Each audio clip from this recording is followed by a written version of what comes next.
حدیث میں آتا ہے کہ اللہ انسان کے لیے اتنا مہربانی والا رویہ رکھتا ہے کہ اگر کوئی انسان نیکی کا محض ارادہ کر لے تو اس کا ثواب شروع ہو جاتا ہے، اور اس نیکی کو کر لینے پر 10 گنا سے لے کے اور 700 گنا تک اس کے لیے ثواب ہے۔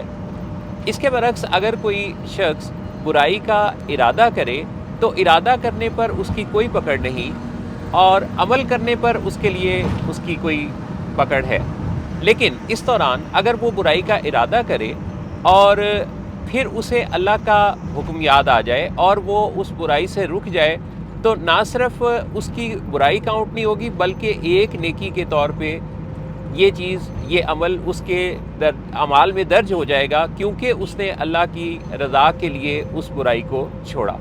یہ تو ہوا اللہ کا انسان کے ساتھ معاملہ، کتنا مہربانی والا، کتنا کرم نوازی والا۔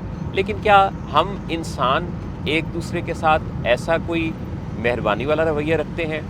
کیا ہم بھی کبھی ایک دوسرے کو معاف کر دیتے ہیں؟ کیا ہم بھی ایک دوسرے کو درگزر عفو کا رویہ اپناتے ہیں؟